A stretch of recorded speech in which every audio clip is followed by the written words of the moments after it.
Cuando me han dicho, y él es miembro de su iglesia, y yo pues, sí. Bueno, es que aquí no sabemos que él es cristiano. Entonces digo yo, cuánta irresponsabilidad en relación a esto que estoy diciendo. Juanita es una maestra y sus colegas tienen que saber que es cristiana. Su jefa tiene que saber que es cristiana, sus alumnos tienen que saber que es cristiano. Aunque les tire el borrador, tienen que saber que es cristiana. Y posiblemente una y otra vez la van a poner a prueba. Pero estoy hablando que esto tiene que ser real, porque la gente necesita de esa luz que nosotros tenemos. En esa calle, en ese andén donde se vive, en ese barrio, ahí la gente tiene que saber que yo soy cristiano, porque es parte de mi responsabilidad. Debo empoderarme de un espíritu corajudo, un coraje tal de que no debo ni expresar ni el más mínimo miedo. ¿Qué van a decir? Y esos que toman, y esos que son blasfemos, no importa. Hay que llenarse de coraje y enfrentar cualquier fuerza que el enemigo esté implementando por ahí. ¿Sabe que muchas veces se empodera el espíritu del mal? Porque el espíritu del bien que está en uno no se suelta para empoderarse. Yo le aseguro que ningún inconverso le va a pedir permiso a usted para sacar un parlante y ponerlo a todo volumen. No lo va a hacer. Aquí mismo yo lo he visto, y a la hora que tenemos culto, más que todos los domingos, hasta parlantes y semejante audio que hacen. No les importa. Usted sería capaz de sacar un parlante al andén de su casa y decir: Jesucristo es el Señor, Jesucristo es el Salvador. Ay, pastor, es que entonces, ¿quiénes están llenos de coraje? Los hijos de las tinieblas. Y los hijos de la luz con el candil debajo de una caja. Necesitamos empoderarnos de un coraje poderoso, ¿no es cierto? Un coraje que deje establecido claramente allí en ese andén que usted es hijo, es hija de Dios, que usted está dispuesta a testificar, que a usted no le importa lo que le digan. Así como ellos no piden permiso para hacer sus parrandas y sus perreras, usted no tiene temor a hablar del Señor. Cuando yo veo a algunas personas, me encanta, yo ya lo he hecho también. Veo a algunas personas allá por la esquina del cine, donde fue el cine, y aprovechando la mañana, y tienen un parlantito y están hablando del Señor. Digo: wow, qué bendición, qué bendición. ¿Cuántas veces lo hicimos nosotros? ¿Y cuántas veces lo volveremos a hacer? Cuántas veces sea necesario. Pero necesitamos tener coraje para hacer eso. Amén. El otro ejemplo que le quiero poner de empoderamiento bíblico es el que está registrado en la historia de Ruth y Noemí. Libro de Ruth, capítulo 1, verso 8 al 18. Tenemos nosotros en este relato histórico que inclusive, y lo dije el sábado, lo dije aquí, a todas las mujeres y los hombres que les gustan las novelas, les recomiendo vean esta. ¿Me está oyendo? El libro de Ruth es una de las mejores novelas que puede leer un cristiano. El género literario de este libro es novelesco. Repito, es una novela de lo más lindo que uno puede leer. Y se habla de esta mujer llamada Ruth, y la vemos empoderada de lealtad y de determinación. Le repito, el empoderamiento que vemos en Ruth es el de lealtad y determinación. Y esto es algo de lo que debe empoderarse todo creyente. Leemos en la historia de ella que esta mujer llamada Noemí, bueno, se le murió el marido.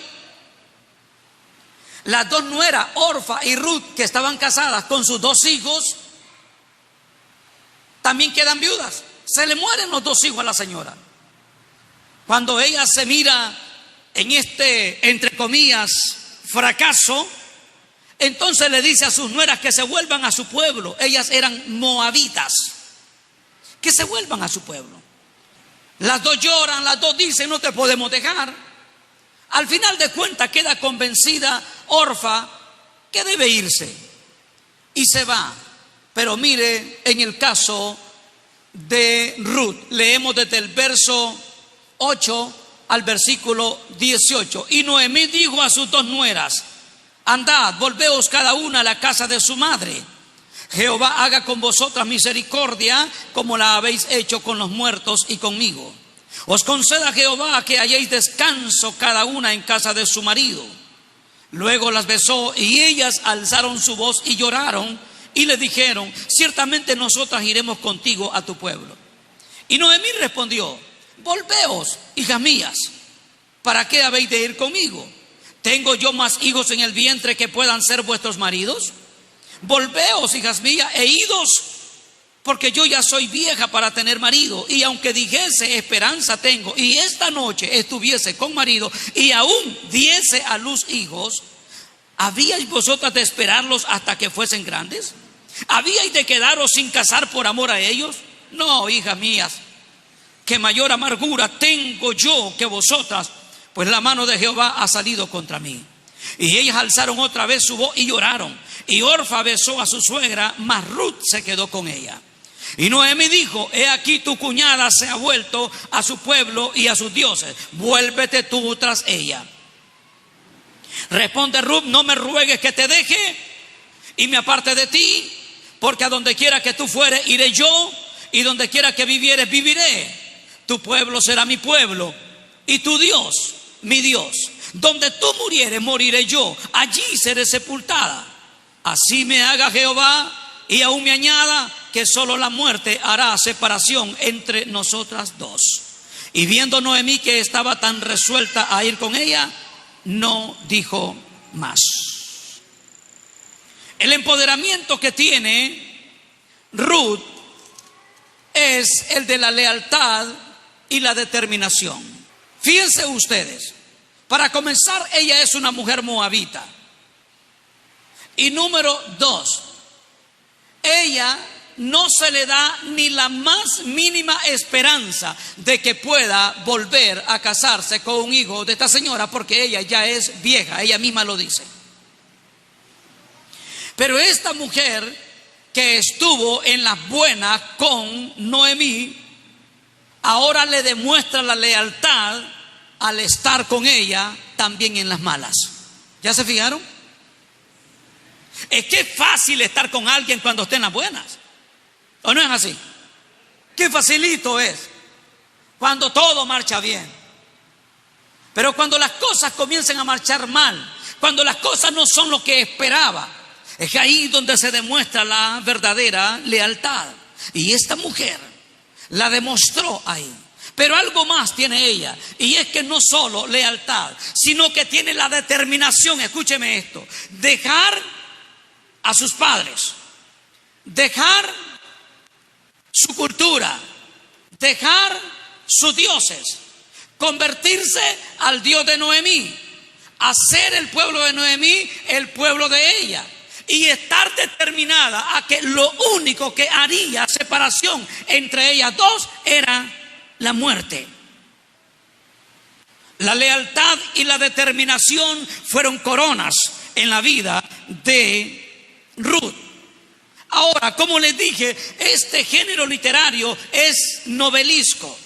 Esta es una historia que nos narra la redención del gentil por la conversión al Dios verdadero. Pero que más adelante, si usted continúa la historia, leyendo la historia, usted se va a dar cuenta de que ella es redimida por Booz, el pariente que tomó el lugar en la casta de Noemí para poder matrimoniarse con ella y dar a luz hijos.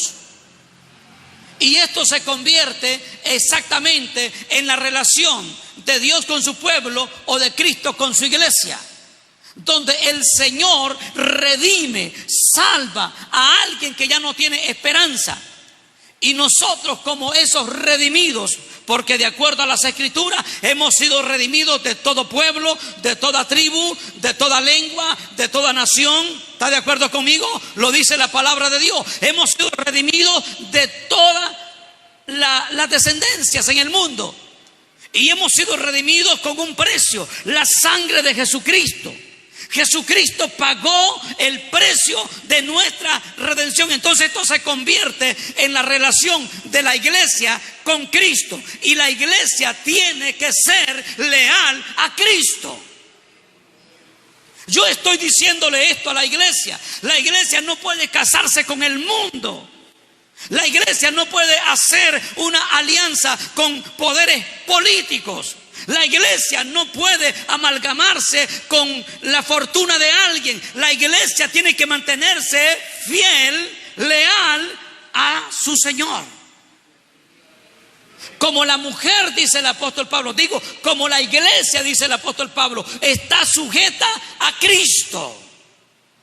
En Efesios capítulo 5, los versos 21 en adelante, nos habla de esa relación. De como la relación del hombre con la mujer es la relación de Cristo con su iglesia. Como el respeto, la sujeción de la mujer al hombre es la sujeción, el respeto de la iglesia a Cristo.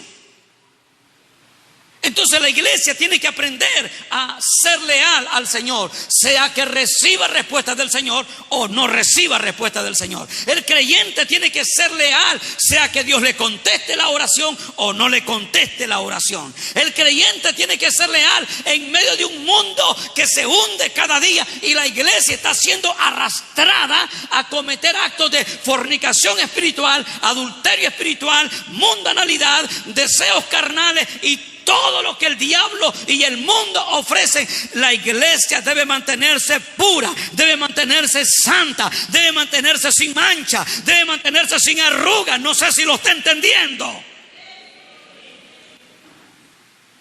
Qué difícil es que la iglesia penetre en el mundo, pero qué fácil es que el mundo penetre en la iglesia. Hermano, ¿no cree que estamos siendo muy radicales y por eso alguna gente no quiere entrar? Bueno, pudiera ser. Pero a mí el Señor no me ha mandado a llenar un corral de todo tipo de animales. A mí el Señor me ha mandado a llamar gente que quieran ser ovejas. No cabros, ni machos, ni mulas. Gente que quiera convertirse a Cristo como el pastor y ellos convertirse en ovejas. Usted podrá decir, es un mensaje muy rústico, un mensaje muy chambón. Es probable. Pero te aseguro que ninguna de estas palabras te van a mandar al infierno. Pero mensajito donde se te diga que no hay ningún problema que fumes, no hay ningún problema que bebas, no hay ningún problema que andes con tu queridita de vez en cuando. Ese mensaje, aunque te los tragues todito y aunque los saborees todos los días, ese mensaje te va a llevar al infierno al final de tu jornada, al final de tu vida. La iglesia, si no aprende a ser leal, le voy a decir esto: ningún hombre en su sano juicio está dispuesta a soportar deslealtad de una esposa. Y cuando yo leo y lo vivo remojando esto, cuando yo leo Romanos capítulo 11, tampoco Dios está dispuesto a tolerar la infidelidad de su pueblo. Léalo. En Romanos capítulo 11 dice que Dios, por la incredulidad, por la dureza, por la rebeldía de ese pueblo, lo desgajó. Las ramas del olivo natural fueron desgajadas y en lugar de ellas el olivo silvestre, es decir, nosotros los gentiles, fuimos injertados. Somos un injerto en la gracia. Y dice el apóstol Pablo, debes tener mucho cuidado, porque si Dios no perdonó a las ramas naturales, tampoco a ti te perdonará si no permaneces en la fe. Compruebe lo que le estoy diciendo. Dios no le anda poniendo paños tibios. El pecado es pecado. Lo blanco para Dios es blanco y lo negro es negro. Lo dulce para Dios es dulce y lo amargo es amargo. ¿Usted me está entendiendo? Entonces la iglesia tiene que empoderarse de un espíritu leal.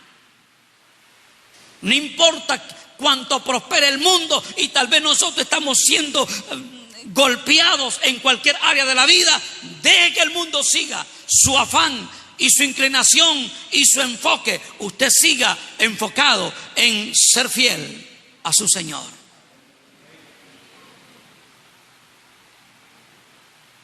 Y quiero tocar un punto más de esto que yo llamo empoderamientos bíblicos. Quiero tocar un punto más. El siguiente empoderamiento bíblico que debe tener un creyente es el de sed de la palabra de Dios. Empoderarse de una sed. Usted dice, pastor, pero la sed es un deseo. Me gustaría que lo definamos por lo menos con un sinónimo de léxico de esto que yo le llamo necesidad. El deseo que tú tengas puede convertirse en una necesidad. Y lo hablo por las palabras que quiero hablar. La sed también es una necesidad del cuerpo, ¿sí o no? Todo cuerpo necesita agua. Usted no puede vivir sin agua. Entonces escúcheme esto. En el Evangelio de Lucas, en el capítulo 10, el verso 38 al 49, vemos a Jesús que llega a una casa donde hay una mujer que se llama Marta y una mujer que se llama María.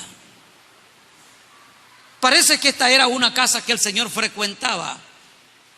Era amigo de ellos, incluyendo Lázaro, el que en el capítulo 11 del Evangelio de Juan vemos que muere y él lo resucita de entre los muertos. Que fue otro que no hizo nada, aun cuando recibió un gran milagro. No se ve que haya hecho algo. Pero me quedo en Lucas 10, 38 al 42. Dice que viene Marta y le dice: Señor, no tienes cuidado de que, mira cuántas cosas hay que hacer, pero María no me ayuda. Se lo estoy diciendo en palabras de Denis Solís, ¿verdad? Y le dice el Señor: Marta, Marta, afanada y turbada estás con tantos quehaceres. Pero, oiga esto, se lo voy a leer. Pero solo una cosa es necesaria, y María ha escogido la buena parte, la cual no le será quitada. ¿Qué fue lo que hizo María? Leemos desde un inicio para entenderlo. Aconteció que yendo de camino entró en una aldea y una mujer llamada Marta le recibió en su casa. Esta tenía una hermana que se llamaba María, la cual, sentándose a los pies de Jesús, oía su palabra. Ahí estamos ya en contexto. Cuando hablo de ese empoderamiento de sed de la palabra de Dios, es que tú anheles la palabra de Dios con hambre en tu vida. Si eso es así, a ti no te va a importar en algún momento. Mire, por ejemplo, yo tengo la costumbre, se los platiqué un día aquí, que yo pongo la alarma del celular para levantarme en horas de la madrugada o muy de mañanita. Entro en la presencia de Dios, hago mi oración, medito, repaso en la palabra de Dios, estoy encerrado, solito. Luego, cuando la alarma me sonó otra vez, eso me dice el tiempo que yo quería estar. Pero si todavía tengo esa gana de seguir, entonces reprogramo la alarma y yo sigo en la presencia de Dios. Porque cada día lo primero que debiera alimentar tu alma es la palabra de Dios. Si tú lees la palabra de Dios, tu alma estará nutrida por la palabra de Dios. La palabra de Dios fluirá de tu boca cuando te alimentas de ella.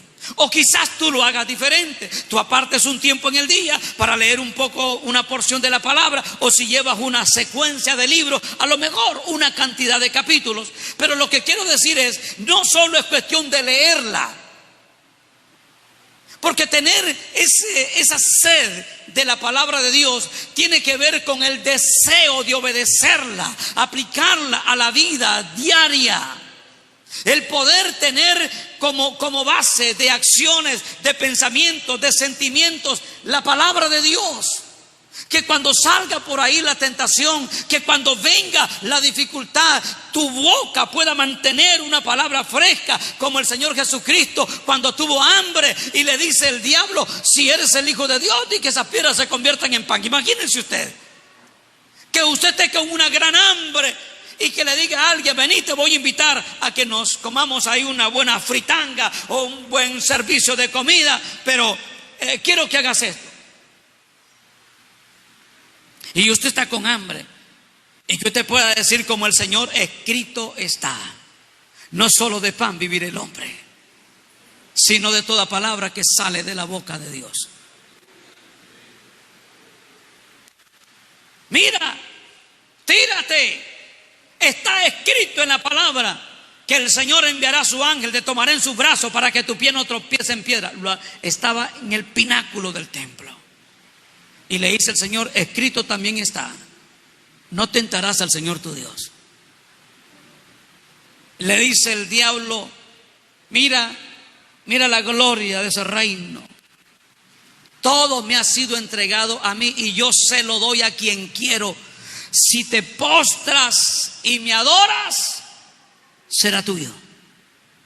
Y el Señor le dijo: escrito está, Satanás, al Señor tu Dios adorarás y a Él solo servirás. Amén. Pero eso es cuando la palabra de Dios es un deleite en nuestra boca, es un deleite en nuestra mente, es un deleite en nuestro corazón. Nuestra alma está nutrida de la palabra, y cuando viene la dificultad, citas la palabra, reprendes la maldad, reprendes la crisis, reprendes la malicia, reprendes toda carnalidad con la palabra de Dios.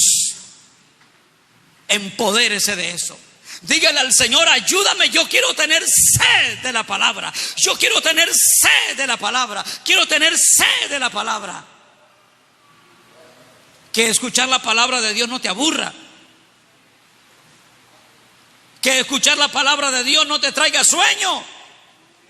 Que leer la palabra de Dios que no lo tomes como de azepán, sino que sea un deleite poder comerte un versículo, un capítulo de la palabra de Dios, meditarlo, reflexionarlo, aplicarlo y tenerlo como un arma para cuando venga la dificultad y decir: no, Satanás, yo leí en la palabra tal cosa. Cuando venga el deseo carnal: no, carne malvada, yo leí en la palabra tal cosa. Cuando venga la dificultad, como que no puedes salir adelante, como que eso te va a detener el fracaso: no, Satanás, yo leí en la palabra que aún los muros que estén por delante de mí, el Señor irá delante de mí y los va a derribar, y yo voy a salir en victoria, y yo voy a alcanzar lo que quiero, y yo voy a lograr el éxito, y yo voy a tener victorias en el nombre de Jesús. Aleluya. La palabra de Dios es poderosa. La palabra de Dios conmueve los cielos, conmueve la tierra. La palabra de Dios es viva y eficaz y más cortante que toda espada de dos filos. Penetra hasta partir el alma y el espíritu. Se mete entre los tuétanos de los huesos y discierne las intenciones del hombre y los pensamientos del hombre. Poderosa es la palabra de Dios. Hay que tener sed de la palabra de Dios. Hay que empoderarse de eso. Y finalmente, mire lo que dice Hechos capítulo 1, verso 8. Pero recibiréis poder cuando haya venido sobre vosotros el Espíritu Santo, y me seréis testigos en Jerusalén, en toda Judea, en Samaria y hasta lo último de la tierra. Pero recibiréis poder. Aquí voy a hablar, para concluir, que debemos empoderarnos del poder del Espíritu Santo. Y como bien lo dice su nombre, Espíritu Santo, debemos empoderarnos de un espíritu de santidad. Y como bien lo dice el texto, y me seréis testigos, diga conmigo testigo. Eso se lo puedo traducir como mártir. Aplicado, el testigo de Cristo había firmado su acta para morir por Cristo. Diga conmigo mártir. Mártir. Es muy difícil, pero es de lo que debemos empoderarnos los creyentes. Debemos empoderarnos del poder del Espíritu de santidad y del poder de ser testigos, de llegar a convertirnos en mártir de Jesucristo. Todos quieren el poder del Espíritu Santo. Y yo me recuerdo, y probablemente fue por eso, que algunas veces que quise el poder del Espíritu Santo, el Señor no me lo daba. Yo quería el poder del Espíritu Santo como para manifestar que tenía poder en mi vida. Y el Señor no lo hizo. Hasta que entendí bien el asunto. El poder le pertenece a Dios. Y si Él te comparte algo, te imparte algo de su poder, es por su gracia, es por su misericordia. Pero no es para envanecimiento, no es para gloria de nadie, es para usarlo para la gloria de Él. Hay gente que pide el poder del Espíritu Santo. Señor, yo quiero el poder del Espíritu Santo para echar fuera demonios, para ir a sanar a los enfermos, como para que digan, wow, qué poder el que tiene. Pero ahí no funciona el poder del Espíritu Santo, porque es para vanagloria. No es para glorificar a Jesucristo, es para que digan, ahí está el ungido, ahí está el ungido. Y todo aquel a quien se le ha dado un poquito del poder del Espíritu Santo es para glorificar a Jesucristo. Que eso nunca se pierda de nuestra mente, que nuestros pensamientos no nos traicionen. El poder del Espíritu Santo es para glorificar a Jesucristo únicamente. Pero empoderarnos de un espíritu de santidad a algunos no les gusta, a algunos no lo quieren inclusive, porque el ser santos en medio de una sociedad que son como cerdos revolcándose en el lodo cada día, es increíble. Desde los poderes políticos en las naciones se están revolcando en el lodo y están aprobando leyes en contra de la iglesia, y están aprobando leyes en contra de la moralidad, en contra de la familia. Y por eso es que hoy tenemos gente en Europa, en Asia, en África, en Oceanía y en América que se creen caballos y se visten y se disfrazan como caballos. Hombres que se creen mujeres y se visten como mujeres y hasta se cambian el sexo. Es increíble cómo todo esto está haciendo que el mundo se vuelva como un pantano, donde el mundo se está revolcando. Entonces ahí donde la iglesia debe brillar con el espíritu de santidad. El espíritu de santidad te lleva a apartarte del pecado, te lleva a apartarte de las malas intenciones, de los malos pensamientos, de los deseos carnales, te lleva a apartarte de toda malicia. El espíritu de santidad te lleva a imitar a Dios, te lleva a imitar a Cristo. El espíritu de santidad hace que brilles en medio de una sociedad inmunda. Hay que empoderarse de un espíritu de santidad. Y si hemos de llegar al sacrificio, si hemos de llegar a morir por Cristo, entonces previo a eso debimos habernos empoderado de un espíritu de mártir, de ser testigos de Jesucristo. Quiero concluir diciéndole a ustedes lo siguiente.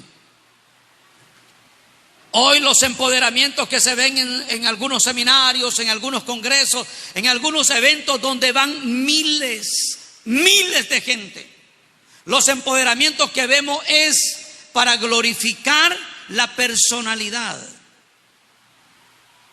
Es para destruir los principios y los valores en la familia. Por ejemplo, hay un congreso de mujeres y donde le dicen: toma tu posición, arrebata, queriendo ponerla en el lugar que Dios puso al hombre. Ninguna mujer debiera intentar hacer esto, así como ningún hombre debiera intentar dejar su responsabilidad. Este mundo necesita de hombres que teman a Dios. Este mundo necesita de hombres que sean practicantes de la palabra de Dios. Este mundo necesita de hombres temerosos de Dios, que amen su familia, que amen a su esposa, que eduquen a sus hijos, que le den el lugar a su mujer. Este mundo necesita de hombres así. Pero necesita también de mujeres que entiendan, que se metan de una vez en la cesera, en la masa gris, que no pueden tomar el lugar del hombre, porque va en contra de lo establecido por Dios. Y hombres, como le dijo David a su hijo Salomón: sé hombre. ¿Y sabe en qué contexto se lo dijo? En el contexto de poner en práctica la palabra de Dios, obedecer lo establecido por Dios. Si usted es un hombre a ese nivel, su mujer se va a sentir orgulloso de usted y dirá: tengo un verdadero hombre conmigo. Hay que empoderarse entonces de lo que la Biblia enseña que debemos empoderarnos, no de lo que están diciendo por ahí por seminario, que le dicen a los hombres en los congresos que vos sos esto, que tomás tu lugar, y llega el hombre maltratando a su mujer y a sus hijos. No es ese el empoderamiento que Dios nos manda. A nosotros los hombres el Señor nos exige, nos mandata a que seamos esos modelos, como Él se sacrificó por la iglesia, que así el hombre se sacrifique por su esposa. Que sea sabio para vivir con ella, que la honre como vaso más frágil, que respete esa relación. Esos son los hombres que Dios manda que seamos en la palabra de Dios. Concluyo pues diciéndole lo siguiente: estamos desafiados a ser mejores hombres, mejores mujeres para las mujeres que están aquí. Estamos desafiados a ser mejores creyentes. Estamos desafiados a ser mejores miembros de la sociedad. Pero para ello debemos entonces empoderarnos de lo que Dios manda que nos empoderemos. Amén.